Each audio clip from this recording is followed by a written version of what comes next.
Hi there guys, I hope you are having a good day. Now, Jarrel Miller has been banned from boxing for 2 years by the Nevada Commission following his latest positive test. His ban will apply to all US states and can be reduced to 18 months if he completes a treatment course.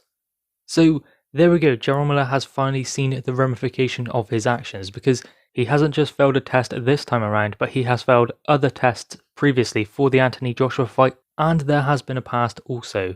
So I guess in some way they had to make an example of him, especially considering the level that he got to, not in the sense of his boxing career, but in the sense that he was lined up to be an opponent for Anthony Joshua, the heavyweight champion of the world. Then he came back and still got a promotional deal with a top rank, so his name wasn't huge, but it was a big enough name in the boxing world.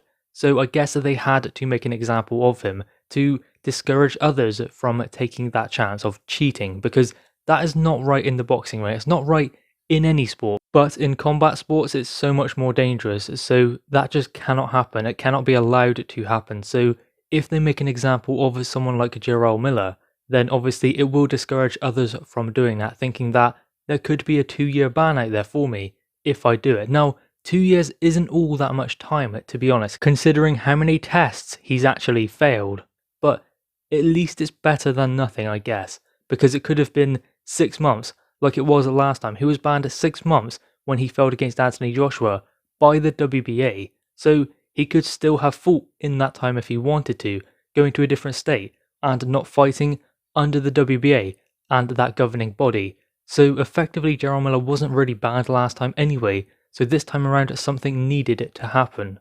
Now of course there were calls to ban Jarrel Miller for life, and those calls were not unfounded. There is kind of a case you could build for the reason why Jarrel Miller should not be allowed in the boxing ring again, but I think that is where that treatment course comes in. I think that maybe it's a mental weakness that he has. He needs those PEDs to get in the ring. He needs that to give him that mental edge, because I mean, if you look at the punch output of Jarrel Miller, especially going through the fight, that is very rare for a heavyweight, let alone a heavyweight that weighed that much. So it was clear that he was taking something. I know he didn't want to admit to that, but it was clear he was taking something to enhance his performance. We can see that now, and all you have to do is look back through his fights.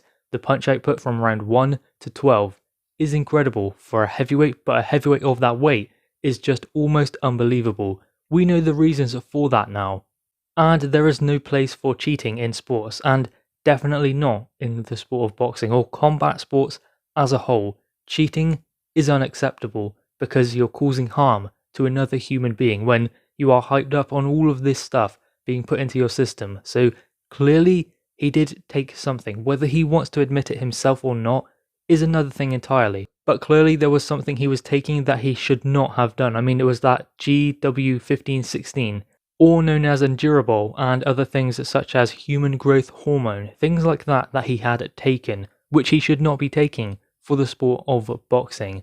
So he clearly took those things. The best thing he needs to do now is admit it to himself, because I don't think he's even done that. I think that he's almost convinced himself that he is innocent. He's come out with all of these statements saying, we're putting these things together, these statements, these documents, and that will prove my innocence. At the end of the day, I think that the only person he's really fooled is himself. So I think that over the next couple of years, he needs to take that time and reflect upon what has happened in his career. Guys, anyway, what are your thoughts on this? Jarrel Miller has been banned for 2 years from the sport of boxing, but he can reduce that to 18 months if he completes a treatment course. Guys, anyway, drop your thoughts on this in the comments below. Leave a thumbs up and subscribe if you are new. Thanks guys.